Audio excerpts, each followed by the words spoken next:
Hi, ನಾನಿವತ್ತು home made dark chocolate ಯಾವ ಥರ ಮಾಡೋದು ಅಂತ ಹೇಳ್ತೀನಿ. ಚಾಕ್ಲೇಟ್ ಅಂದರೆ ಬರೀ ಮಕ್ಕಳಿಗಷ್ಟೇ ಇಷ್ಟ ಅಲ್ಲ, ದೊಡ್ಡವ್ರಿಗೆ ಕೂಡ ತುಂಬಾ ಇಷ್ಟ ಆಗುತ್ತೆ.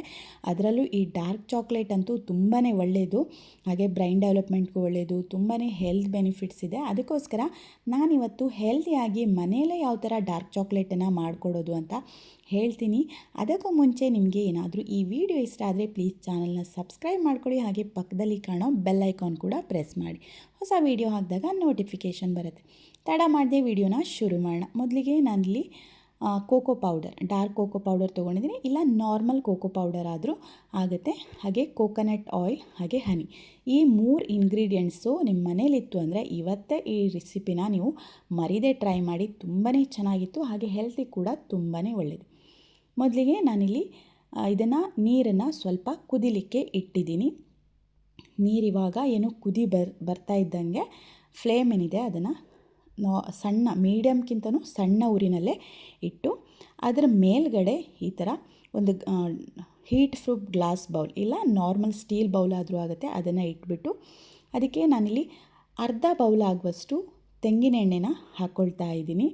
ಹಾಗೆ ಒಂದು ಅರ್ಧ ಬೌಲ್ಗಿಂತ ಸ್ವಲ್ಪ ಕಡಿಮೆ ಇದೆ ಹನಿ, ಸ್ವೀಟ್ನೆಸ್ಸಿಗೋಸ್ಕರ ನಾನು ನ್ಯಾಚುರಲ್ ಹನಿನ ಯೂಸ್ ಮಾಡ್ತಾಯಿದ್ದೀನಿ. ಇವಾಗ ಇದನ್ನು ಚೆನ್ನಾಗಿ ಎರಡು ಮಿಕ್ಸ್ ಆಗಬೇಕು. ನೀರೇನಿದೆ ಕೆಳಗಡೆ ಅದು ಬೌಲ್ಗಿಂತ ಸ್ವಲ್ಪ ಕೆಳಗಡೆ ಇರಬೇಕು. ಈಗ ಜಸ್ಟ್ ಕೋಕೋನಟ್ ಆಯಿಲ್ ಸ್ವಲ್ಪ ಬೆಚ್ಚ ಬಿಸಿಯಾಗಿದೆ ಅಷ್ಟೇ, ಯಾಕಂದರೆ ಹೀಟ್ ಕೂಡ ತುಂಬಾ ಸಣ್ಣ ಉರಿನಲ್ಲೇ ನಾನು ಇಟ್ಟಿದ್ದೀನಿ. ಇವಾಗ ಎಲ್ಲದನ್ನು ಚೆನ್ನಾಗಿ ಒಂದ್ಸಲ ಮಿಕ್ಸ್ ಆದಮೇಲೆ ನಾನಿಲ್ಲಿ 3/4 ಬೌಲ್ ಆಗುವಷ್ಟು ಕೋಕೋ ಪೌಡರ್ನ ಹಾಕ್ಕೊಳ್ತಾ ಇದ್ದೀನಿ. ಅರ್ಧ ಬೌಲ್ ಆಗುವಷ್ಟು ತೆಂಗಿನ ಎಣ್ಣೆ ಹಾಕ್ಕೊಂಡಿದ್ದೆ, 3/4 ಬೌಲ್ ಆಗುವಷ್ಟು ಕೋಕೋ ಪೌಡರ್ನ ಹಾಕ್ಕೊಳ್ತಾ ಇದ್ದೀನಿ. ಇದನ್ನು ಕೋಕೋವಾ ಬಟರ್ ಯೂಸ್ ಮಾಡಿ ಕೂಡ ನೀವು ಮಾಡ್ಕೋಬೋದು, ಬಟ್ ನಾನಿಲ್ಲಿ ತೆಂಗಿನ ಎಣ್ಣೆ ಎಲ್ಲರ ಮನೇಲೂ ಸಿಗುತ್ತಲ್ಲ, ಅದಕ್ಕೋಸ್ಕರ ತೆಂಗಿನ ಎಣ್ಣೆ ಯೂಸ್ ಮಾಡ್ಕೊಳ್ತಾ ಇದ್ದೀನಿ. ಇವಾಗ ಚೆನ್ನಾಗಿ ಇದನ್ನು ಮಿಕ್ಸ್ ಮಾಡಿಕೊಳ್ಬೇಕು. ಇದೇನಿದೆ ಕರೆಕ್ಟಾಗಿ ಆಯಿಲು, ಹನಿ ಹಾಗೆ ಕೋಕೋ ಪೌಡರ್ 3 ಕರೆಕ್ಟಾಗಿ ಬ್ಲೆಂಡ್ ಆಗಬೇಕು. ಚೆನ್ನಾಗಿ ಅಲ್ಲಿ ತನಕ ಮಿಕ್ಸ್ ಮಾಡ್ಕೊಳ್ಳಿ. 3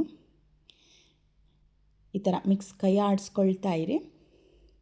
ಇದನ್ನು ಯಾವಾಗಲೂ ಡಬಲ್ ಬಾಯ್ಲರ್ ಮೆಥಡಲ್ಲೇ ನಾವು ಚಾಕ್ಲೇಟನ್ನು ಮಾಡ್ಕೊಳ್ಳೋದು. ಇದನ್ನು ಡೈರೆಕ್ಟಾಗಿ ಗ್ಯಾಸ್ ಮೇಲೆ ಕುದಿಸಿದ್ರೆ ಚಾಕ್ಲೇಟ್ ಬರಲ್ಲ, ಅದಕ್ಕೋಸ್ಕರ ಇದನ್ನು ನೆನ್ಪಿಟ್ಕೋಬೇಕು, ಡಬಲ್ ಬಾಯ್ಲರ್ ಮೆಥಡೇ ಮಾಡಬೇಕು. ಆಮೇಲೆ ಈ ಥರ ಸೌಟಲ್ಲಿ ಅದು ಎಳೆ ಆಗಿ ಬಿಡುತ್ತೆ. ಎಲ್ಲ ಚೆನ್ನಾಗಿ ಮಿಕ್ಸ್ ಮಾಡಿಕೊಂಡ್ರೆ ಸಾಕು, ಕರೆಕ್ಟಾಗಿರುತ್ತೆ ಹದ. ನೋಡಿ, ಈ ಥರ ಸೌಟಿಂದ ಕರೆಕ್ಟಾಗಿ ಬಿಟ್ಕೊಂಡ್ರೆ ಸೂಪರ್ ಪರ್ಫೆಕ್ಟ್ ಆಗಿದೆ ಅಂತ. ಇವಾಗ ನಾನು ಬೌಲನ್ನು ಇಳಿಸ್ಕೊಳ್ತಾ ಇದ್ದೀನಿ. ಇದನ್ನು ಇವಾಗ ನೀವು ಒಂದು 10ರಿಂದ 15 ನಿಮಿಷ ನಾರ್ಮಲ್ ರೂಮ್ ಟೆಂಪರೇಚರಲ್ಲೇ ಬಿಟ್ಟುಬಿಡಬೇಕು. ಅದನ್ನು ಕರೆಕ್ಟಾಗಿ ಅದು ಚಾಕ್ಲೇಟ್ ಸಿರಪ್ ಏನಿದೆ ಅದು ಕರೆಕ್ಟಾಗಿ ತಣ್ಣಗಾಗಬೇಕು. ಅಲ್ಲಿ ತನಕ ಅದನ್ನ ಒಂದು 10ರಿಂದ 15 ನಿಮಿಷ ಅದನ್ನ ಬಿಟ್ಬಿಡಿ. ಈಗ ಒಂದು 15 ನಿಮಿಷ ಬಿಟ್ಟಿದ್ದೀನಿ ನಾನು, ಕರೆಕ್ಟಾಗಿ ತಣ್ಣಗಾಗಿದೆ.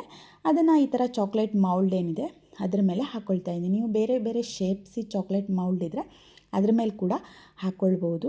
ಈ ಥರ ಎಲ್ಲದನ್ನು ಈ ಥರ ಸೆಟ್ ಮಾಡ್ಕೊಳ್ಳಿ. ಅದನ್ನು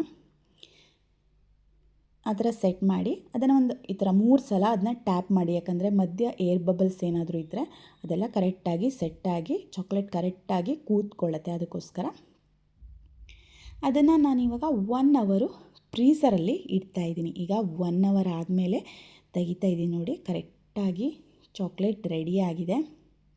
ನಾನು ಫಸ್ಟ್ ಟೈಮ್ ಚಾಕ್ಲೇಟ್ ಟ್ರೈ ಮಾಡಿದ್ದು, ಬಟ್ ಕರೆಕ್ಟಾಗಿ ಬಂದಿತ್ತು. ಏನಾಗುತ್ತೋ ಏನೋ ಅಂತ ಅಂದ್ಕೊಂಡಿದ್ದೆ, ಬಟ್ ಸೂಪರಾಗಿ ಕರೆಕ್ಟಾಗಿ ಬಂದಿದೆ. ಇದಕ್ಕೆ ನೀವು ಡ್ರೈ ಫ್ರೂಟ್ಸನ್ನೆಲ್ಲ ಜಸ್ಟ್ ತುಪ್ಪದಲ್ಲಿ ಫ್ರೈ ಮಾಡಿ ಅದನ್ನ ಪೌಡರ್ ಮಾಡಿ ಕೂಡ ಆ್ಯಡ್ ಮಾಡಿಕೊಂಡ್ರು ತುಂಬಾ ಚೆನ್ನಾಗಿರುತ್ತೆ. ನೋಡಿ, ಎಷ್ಟು ಚೆನ್ನಾಗಿ ಹೆಲ್ದಿಯಾಗಿ ಡಾರ್ಕ್ ಚಾಕ್ಲೇಟ್ ಮನೆಯಲ್ಲೇ ರೆಡಿ ಆಗುತ್ತೆ. ಇದನ್ನು ನೀವು ಸ್ಟೋರ್ ಮಾಡಿ ಮಕ್ಕಳಿಗೆ ಯಾವಾಗ ಬೇಕೋ ಆವಾಗ ಕೊಟ್ಟರು ಚೆನ್ನಾಗಿರುತ್ತೆ, ಇಲ್ಲ ದೊಡ್ಡವರು ಕೂಡ ತುಂಬಾ ಹೆಲ್ದಿಯಾಗಿರುತ್ತೆ. ನಾವಿಲ್ಲಿ ಜಸ್ಟ್ ಕೋಕೋನಟ್ ಆಯಿಲ್, ಹಾಗೆ ಹನಿ, ಹಾಗೆ ಕೋಕೋ ಪೌಡರ್ 3 ಯೂಸ್ ಮಾಡಿರುವಂಥದ್ದು. ಇದನ್ನು ಈ ಥರ ನಿಮಗೆ ಯಾವ ಶೇಪ್ಸ್ ಬೇಕೋ ಆ ಥರ ಶೇಪ್ಸಲ್ಲಿ ಕಟ್ ಮಾಡಿ. ನೋಡಲಿಕ್ಕೆ ಎಷ್ಟು ಚೆನ್ನಾಗಿದೆಯೋ, ಟೇಸ್ಟ್ ಕೂಡ ತುಂಬಾ ಅಂದರೆ ಸ್ವಲ್ಪ ಕೈ ಬರ್ತಾ ಇಲ್ಲ. ಕರೆಕ್ಟಾಗಿ ನಾವು ಹನಿ ಹಾಕಿರೋದ್ರಿಂದ ಮೈಲ್ಡಾಗಿ ಸ್ವೀಟ್ನೆಸ್ ಕೂಡ ಇದೆ. ಟೇಸ್ಟ್ ಅಂತೂ ತುಂಬಾ ಚೆನ್ನಾಗಿದೆ, ಹೆಲ್ತಿಗೆ ಕೂಡ ತುಂಬಾ ಒಳ್ಳೆಯದು. ನೀವು ಕೂಡ ಈ ರೆಸಿಪಿನ ಟ್ರೈ ಮಾಡಿ.